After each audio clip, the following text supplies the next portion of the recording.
Di sebuah desa di kaki gunung, hiduplah seorang petani tua yang bijaksana.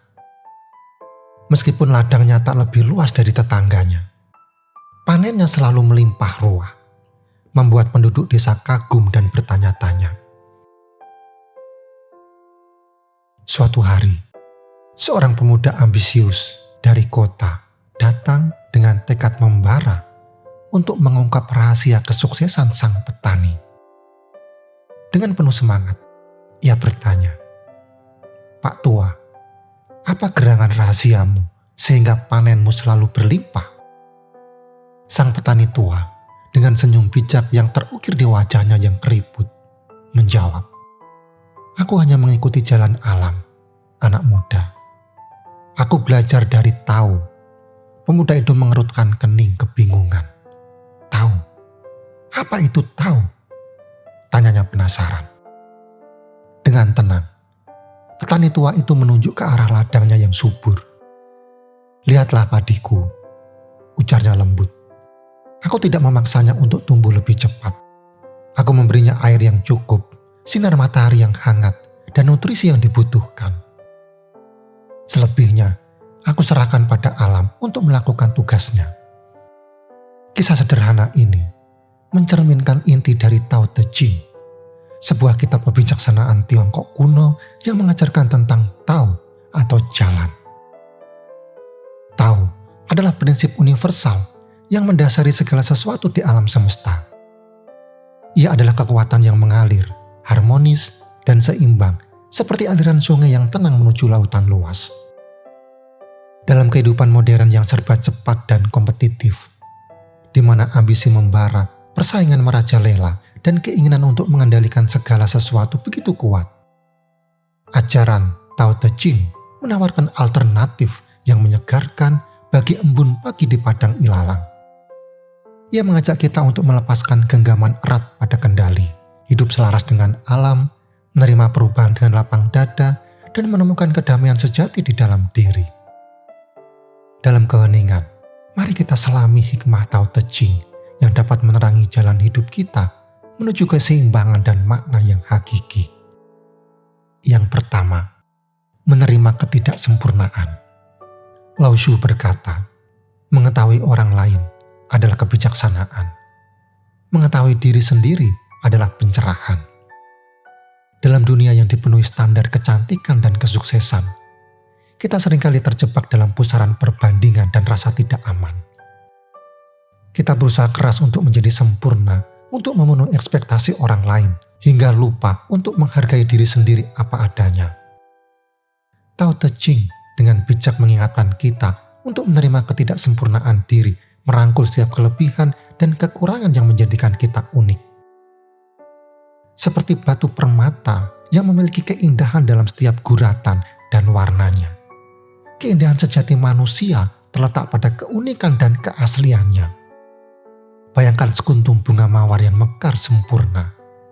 Kelopaknya yang lembut, warnanya yang indah, dan aromanya yang harum. Semua itu adalah bagian dari kesempurnaannya. Namun, tahukah kita bahwa keindahan mawar juga terletak pada duri-durinya yang tajam? Duri-duri itu, meskipun tampak mengancam, justru melindungi mawar dari ancaman dan membuatnya semakin istimewa. Demikian pula dengan diri kita. Kekurangan dan kelemahan kita bukanlah sesuatu yang harus disembunyikan atau dihindari, melainkan bagian dari kita yang perlu kita terima dan kita hargai. Yang kedua, hidup sederhana. Lao Tzu berkata, orang yang merasa cukup dengan apa yang dimilikinya, sesungguhnya dia adalah orang kaya. Kata-kata penyejuk ini bagaikan setetes embun penyejuk di tengah gurun pasir konsumerisme dan gersang. Di dunia yang gemerlap dengan gelimang materi, kita acap kali terhanyut dalam arus keinginan yang tak bertepi, seakan ada lubang menganga dalam jiwa yang tak pernah terpuaskan. Kita terus mengejar lebih, menumpuk harta, dan mendaki tangga status sosial hingga lupa hakikat kebahagiaan sejati. Namun, renungkanlah sejenak. Apakah kebahagiaan sebenarnya bersemayam di balik tumpukan harta benda? Ataukah ia terpancar dari kedamaian hati yang tenang dan menerima? Lao Tzu dengan kearifan Tao Te Ching mengajak kita untuk menemukan kebahagiaan dalam kesederhanaan. Ia membimbing kita untuk melepaskan cengkraman pada materi, menghargai setiap anugerah yang telah diberikan, dan menemukan kepuasan dalam kecukupan.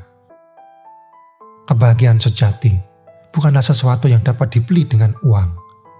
Ia bukanlah barang mewah yang terpajang di etalase toko, melainkan harta karun yang tersimpan dalam lubuk hati yang bersyukur. Kebahagiaan bersumber dari hubungan yang tulus, pengalaman yang berharga, dan kedamaian batin yang tak ternilai. Marilah kita belajar untuk mencukupkan diri, mensyukuri nikmat yang telah diberikan, dan menemukan kebahagiaan dalam kesederhanaan. Sebab sesungguhnya kekayaan sejati adalah kekayaan jiwa. Yang ketiga, bertindak dengan kelembutan. Lao Tzu berkata, yang lembut mengatasi yang keras. Kata-kata bijak ini bagaikan setetes embun yang menyejukkan di tengah gurun kehidupan yang keras. Dalam menghadapi tantangan hidup, seringkali kita tergoda untuk menggunakan kekuatan, memaksakan kehendak, mengalahkan lawan, dan mempertahankan ego. Namun, sadarkah kita bahwa kekerasan hanya akan melahirkan kekerasan? Kekakuan hanya akan berujung pada kehancuran. Tao Te Ching mengajarkan kita kekuatan sejati bukanlah kekerasan atau paksaan, melainkan kelembutan dan fleksibilitas. Seperti air yang lembut, yang mampu mengikis batu karang yang keras, kelembutan dapat mengatasi rintangan dengan lebih efektif. Bayangkan sebatang pohon bambu yang lentur ditiup angin kencang. Ia tidak melawan, ia tidak memaksa. Ia menari mengikuti irama angin, membiarkan cabang-cabangnya mengalun dengan lembut. Dengan demikian, pohon bambu tetap tegak dan kuat, sementara pohon-pohon yang kaku dan tegar mudah patah diterjang angin. Bukankah hidup ini seperti angin yang berhembus? Terkadang lembut membelai, terkadang kencang menerjang. Jika kita bersikeras menjadi keras dan kaku, kita akan mudah patah dan hancur. Namun, jika kita memilih untuk lentur dan fleksibel, kita akan mampu bertahan dan melewati badai kehidupan. Yang keempat, menemukan keseimbangan. Lao Tzu berkata, ada dan tiada itu saling melengkapi. Hidup adalah perjalanan yang dipenuhi dengan dualitas. Siang dan malam silih berganti, suka dan duka datang bergantian, baik dan buruk hadir bersamaan. Keberhasilan dan kegagalan adalah dua sisi mata uang yang sama. Tao Te Ching mengajarkan kita untuk menerima kedua sisi ini, menemukan keseimbangan di antaranya, dan menjalani hidup dengan penuh kesadaran. Seperti yin dan yang saling melengkapi. Dualitas dalam hidup bukanlah sesuatu yang harus dipertentangkan, melainkan sesuatu yang harus diharmonisasikan. Bayangkan, apa jadinya siang tanpa malam? Akankah kita menghargai terangnya mentari jika tak pernah merasakan gelapnya malam? Keberhasilan akan terasa lebih bermakna jika kita pernah mengalami kegagalan.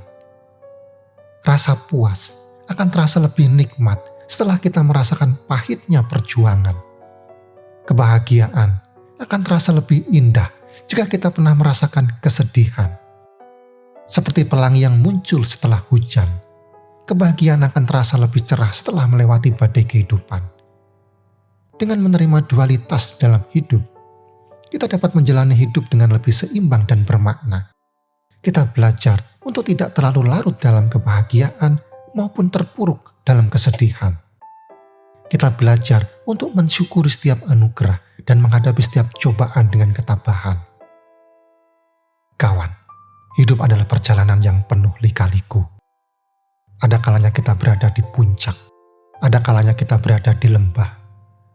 Namun, dengan menerima dualitas dalam hidup, kita akan mampu menjalani hidup dengan lebih tenang, bijaksana, dan bermakna. Yang kelima, mengikuti arus. Lao Tzu berkata, hidup adalah serangkaian perubahan alami dan spontan. jangan melawannya. Itu hanya menciptakan kesedihan. Biarkan kenyataan menjadi kenyataan. Biarkan segala sesuatu mengalir secara alami ke depan dengan cara apapun yang mereka suka. Kutipan ini, bagaikan air sungai yang mengalir tenang, menuntun kita untuk memahami hakikat hidup yang sesungguhnya. Dalam kehidupan yang penuh ketidakpastian, kita seringkali terjebak dalam ilusi kendali, berusaha keras mengatur setiap detail, menetapkan target yang tinggi, dan berharap semua berjalan sesuai keinginan. Kita bagaikan perahu yang mencoba melawan arus deras, menghasilkan kelelahan dan kekecewaan. Tao Te Ching mengingatkan kita, hidup adalah aliran yang terus bergerak, penuh kejutan dan perubahan tak terduga. Seperti petani yang membiarkan padi tumbuh secara alami. Kita perlu belajar mengikuti arus kehidupan, melepaskan kendali, dan mempercayai kebijaksanaan alam semesta. Merencanakan hidup memang penting, namun jangan terpaku pada rencana. Terkadang, yang terbaik adalah melepaskan keinginan untuk mengendalikan, membiarkan segala sesuatu berjalan apa adanya. Seperti daun yang jatuh mengikuti irama angin, kita perlu belajar menari bersama irama kehidupan. Dengan mengikuti arus, kita akan menemukan kedamaian dan kebahagiaan dalam setiap perjalanan hidup. Kita akan belajar menghargai setiap momen, menerima setiap perubahan, dan menemukan keindahan dalam ketidakpastian. Karena hidup bukanlah tentang mencapai tujuan, melainkan tentang menikmati perjalanan. Kawan, mari kita renungkan sejenak sang petani tua dengan kebijaksanaan yang bersahaja telah mengajarkan kita tentang Tao, tentang jalan hidup yang selaras dengan alam. Ia tidak memaksakan kehendak, ia tidak melawan arus, ia menerima segala sesuatu apa adanya, mengalir bersama kehidupan dan menemukan kedamaian di dalam dirinya. Sekarang, tanyakan pada dirimu sendiri, sudahkah kamu benar-benar hidup? Atau kamu masih terjebak dalam pusaran ambisi, persaingan, dan keinginan untuk mengendalikan segala sesuatu? Lepaskanlah genggaman eratmu pada kendali. Terimalah ketidaksempurnaan dirimu, hiduplah dengan sederhana, bertindaklah dengan kelembutan, temukanlah keseimbangan, dan ikutilah arus kehidupan. Biarkan Tao Te Ching menjadi pelita yang menerangi jalanmu menuju kehidupan yang lebih harmonis, bermakna, dan penuh kedamaian. Sekarang, pejamkan matamu sejenak. Rasakan hembusan angin yang lembut. Dengarkan kicauan burung yang merdu. Hiruplah aroma bumi yang menyegarkan. Di dalam keningan ini, biarkan kebijaksanaan Tao Te Ching meresap dalam jiwamu. Biarkan ia membimbingmu menuju kehidupan yang lebih baik. Kehidupan yang selaras dengan alam dan dirimu sendiri. Dan sekarang buka mata perlahan. Intinya, hidup ini terlalu singkat untuk dihabiskan dengan kegelisahan dan perjuangan yang tak berujung. Jadilah air yang lentur, kalahkan kekerasan dengan kelembutan. Jangan lupa like, subscribe, komen, dan sampai jumpa di video selanjutnya.